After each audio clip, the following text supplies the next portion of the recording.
기술래 주식에 투자하는 규모가 사상 최대를 기록한 가운데 6월 들어 강제 청산 금액도 9천억 원을 넘겼습니다. 대형 증권사들도 한도 소진이 임박하면서 신규 대출 제한에 나서고 있습니다. 자, 여러분, 반대매매 급증이라는 말 많이 들어보셨을 텐데 하루 평균 반대매매가 500억 규모를 돌파했다고 합니다. 에이, 설마 내일은 아니겠지만 하시는 분들이 있겠지만 비투를 해보셨거나 미수 신용거래를 해보신 분들은 누구나 한 번쯤은 뼈저리게 겪을 수 있는 아찔한 상황이죠. 사실 우리가 모르는 지금 이 순간에도 장중에는 어마어마한 반대매매가 폭포수처럼 쏟아지고 있습니다. 하락장에서 이제 바닥이다 싶었는데 더 빠지는 경우, 호재가 나왔음에도 9시 정기장 시작하고 밀렸다가 반등하는 경우, 그 이유가 뭐다? 반대매매 때문입니다. 왜냐면요, 오늘 호재가 있어도 바닥이어도 이미 전일 종가 기준으로 증권사에다 던져버리기 때문에 그게 의미가 없다 이겁니다. 여러분들이 돈을 채워넣지 못하면은 기계처럼 주식은 강제로 매도가 되는 거다 이겁니다. 자, 여러분들, 여기서 우리 한번 발상의 전환을 해보자고요. 시장이 지속 하락했어. 와, 그러면 오늘 반대매매 폭탄 나오겠구나. 자, 오늘은 그냥 HX 보지 말아야지. 자, 그렇게 생각하시는 분들 많으실 텐데 오히려 이 반대매매가 나오는 시점은 저가 매수의 기회가 될 수 있습니다. 자, 도대체 왜 여의도 단타 세력들이 장 초반에만 매수하는지, 아니면은 약속에 두시라는 문장이 생겼는지, 자, 거기에 대한 이유, 오늘 저 양봉남이 이 반대매매의 실적 메커니즘에 대해 제대로 한번 파악해 드릴 테니까 오늘 꼭 집중하셔서 좋은 정보 얻어가시기 바랍니다. 자, 이제 본론으로 들어가고요. 자, 반대매매가 뭘까? 왜 내 주식을 강제로 팔까? 일단 반대매매가 나가는 이유는요, 내가 돈이 없는데 빌려서 주식을 매수했기 때문에, 근데 그 주식이 빠졌기 때문에 증권사나 금융기관이 내 동의도 없이 내 주식을 강제로 매도하는 거고요. 뭐 정확히는 너 내가 돈 빌려줬으니까 갚어. 돈 없으면은 너 주식 매도해.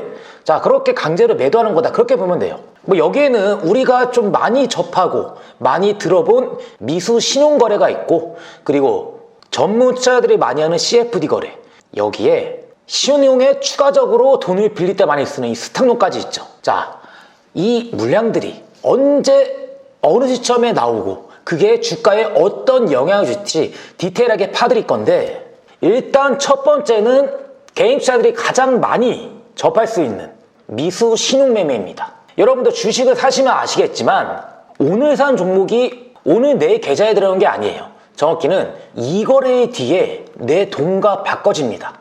근데 삼성전자 같은 종목의 경우 증거금 20%만 있으면 매수를 할 수가 있어요. 자, 지금 삼성전자가 30만 원이라 가정해 봅시다. 자, 증거금 20%면 얼마죠? 6만 원만 있으면 매수를 할 수가 있어요. 그럼 나머지 24만 원 어떻게 되는 거냐? 이 거래 뒤까지만 뭐 하면 된다? 증권사 계좌에 넣어놓으면 됩니다.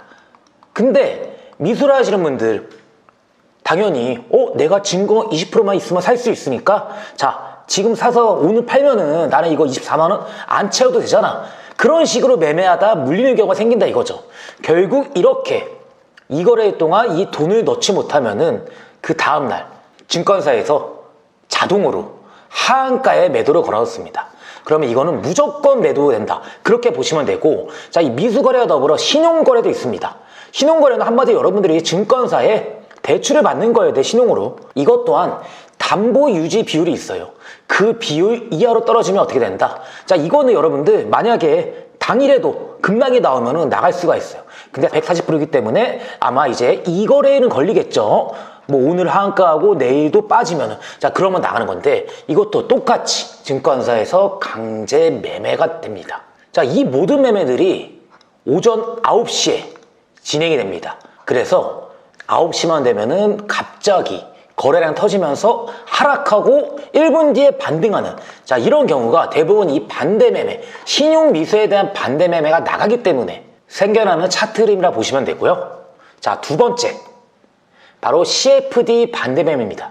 자, 이 CFD 매매 자체는 우리 개인 투자자들은 할 수 없습니다. 전문 투자자들이나 슈퍼개미, 자, 이런 특정 인물들만 할 수 있는데, 자, 가장 큰 특징이 뭐냐? 캐시 자체가 다릅니다. 우리가 뭐 그냥 1,000만 원만 해도 개인 투자하는데 많이 하네? 그렇게 생각할 수 있는데, 이분들은 기본 억대, 10억, 100억대를 굴리는 그런 전문 투자자다 이겁니다. 당연히 이 물량의 경우 반대 매매만 나와도 주가에 영향은 어마어마하다 이건데, 문제는 이 CFD 반대 매매는요, 당일 하루에 끝나는 게 아니고 10시에는 한국투자증권과 유진투자증권, 그리고 11시는 키움증권, 메리츠증권, 12시는 하나증권, NH투자증권, 1시는 신한투자증권. 자, 이렇게 시간이 정해져 있습니다. 여기서 우리가 가장 중요시 봐야 될 거 바로 키움증권이죠. 왜냐면은 키움증권의 경우 기존의 슈퍼개미들이 많이 이용하기 때문에, 자, 이 키움증권 CFD 매매가 터진다. 그때 11시에 갑자기 하락했던 경우가 상당히 많아요. 그리고 경우에 따라서는요, 계좌 증거 없는 마지노선의 이탈 시 이 시간이 아니어도 당일에도 언제든 나올 수 있다 이거죠. 결국 이 CFD 매매라는 종목이 정해져 있거든요. 그 종목이 갑자기 급락이 나오면은 언제든 나올 수 있는 거다. 자, 그래서 위험하다 이거고요. 그리고 우리가 아는 약속의 2시에 이유가 될 수 있는 스탁론 반대 매매입니다. 뭐 과거에는 2시 전에도 반대 매매가 나오게 했는데, 요즘은 좀 2시 이후, 경우에 따라서 2시 30분이 넘어서 나오거든요. 이 스탁론 반대 매매는요, 저축은행이나 캐피탈에서 주식 담보로 대출을 받은, 특히 올해는 좀 개인들이 이 스탁론을 많이 이용했는데, 이게 가장 위험한 이유는요, 더 이상 신용으로 증권사에서 돈을 조달할 수 없는 개인들이 정말 마진으로서 이용하는 그런 대출 창구다 이겁니다. 당연히 이런 스탁론을 이용하시는 투자들의 경우 굉장히 리스크가 큰 그런 매매를 한다 이거죠. 어떻게 보면은 지금 2시에 변동이 더 커진 이유가 이 스탁론 반대 매매로 있다, 그렇게 볼 수 있죠.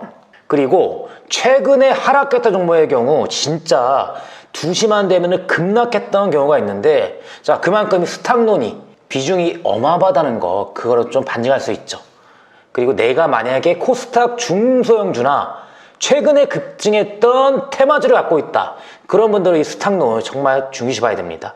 자, 이렇게 반대 매매가 큰 틀로는 3개가 있다면은 마지막으로 하나, 요새는 약속의 2시 말고 약속의 3시도 있죠. 3시만 되면 또 주가가 반대로 움직이고 빠져 매도하는 경우가 있는데, 자, 이거 뭐냐면요, 내가 신용미수를 쓰고 있는데 나는 이거 채워넣을 돈이 없어. 그러면은 내일 당연히 오전 9시에 증권사에서 강제로 매도한다 했죠. 자, 그래서 이거를 회피하기 위해서 그 전에 그냥 팔아버린다 이거죠. 어떻게 보면 나름 현명한 개인 투자일 수도 있고, 한편으로는 욕심을 부리다가 손실이 커진 그런 투자일 수 있는데, 이게 3시가 가장 많긴 했는데 요즘은 어떻죠? 자, 넥스트레이드 시장, 프리마켓 시장이 있기 때문에 삼성전자, 하이닉스 같은 좀 어느 정도 이름 있는 기업들, 이런 기업들은 저녁 8시까지 뭐를 할 수 있다, 매매를 할 수가 있죠. 그래서 장이 마감하고도 버티다가 8시 언저리에 매도하거나, 아니면은 뭐 NAT 시장에서 거래가 안 돼서 시간에 시장에서 파는, 자, 그런 매도세도 있죠. 그래서 요즘은 좀 시간에는 상승보다 하락의 경우가 좀 상당히 많았죠. 자, 지금까지 여러분들 제가 반대 매매에 대해 얘기 드렸는데, 그래서 오늘 영상의 핵심 결론이 뭐냐? 자, 여러분들 아침에만 단타 치자, 그리고 약속의 2시 시세가 나오면은 매수해야 된다. 자, 이런 얘기가 있어. 왠지 아십니까? 이런 반대 매매로 인해서 주가가 하락했을 때, 비이상적으로 개파락했을 때 이 시점에 매수를 해서 요 시세 분출을 노리다 이겁니다. 기술적 반등이 나올 거기 때문에 이 엄청난 리바운드를 노리는 거다 이겁니다. 이 멘탈이 약한 개인 투자자분들은 당연히 이 하락에 넣으면은 팔 건데, 오히려 고수적인 이게 기회다 이거죠. 이 약속의 2시도 뭐 요즘은 좀 2시가 아니고 그 이후에 나오긴 하지만, 저는 요즘 2시 그리고 2시 40분에도 수익을 많이 냈어요. 왜냐면은 그래도 시간은 정해져 있다 이겁니다. 2시에 안 나왔던 이 물량이 2시 40분이나 뭐 경우에 따라 3시에 나오는데, 이 시점에 우리가 좀 이 타이밍만 맞춰서 매수한다, 그럼 수익 날 수 있다 이겁니다. 이해하셨죠? 자, 이제 좀 여러분들 이 반대 매매, 그리고 내가 어떻게 수익을 내야 될지, 그 시간이 언제일지 거기에 좀 이해 가셨죠? 저 양봉남은요, 이 반대 매매가 쏟아져서 억울하게 빠질 때 그 물량을 거대 자금이 밑에서 싹쓸이 할 때 그 기회를 노립니다. 그 손바퀴 타점 여러분도 잡을 수 있다 이거예요. 자, 아무튼 여러분들 억울한 투매는 곧 최고의 타점이다. 역발상 매매가 필요한 시점이고, 자, 오늘 영상에 대한 내용들, 반대 매매에 대한 분석 자료 제가 여러분들이 좀 손쉽게 볼 수 있게 PDF 자료로 만들어 놨으니까 자료 필요하신 분들은 영상 하단에 있는 링크 참조해 주시고요. 여러분 제발 이 무리한 비투로 희생양이 되지 마시고 비중 조절 잘하고 레버리 같은 상품에 되도록이면 투자하지 마시고, 남들이 이제 반대 매매로 손실을 볼 때 우리는 그 기회에 매수할 수 있는 이런 좀 우아한 매매를 하시기 바랍니다. 자, 아무튼 오늘 준비한 내용 여기까지고요. 지금까지 양봉남이었습니다. 감사합니다.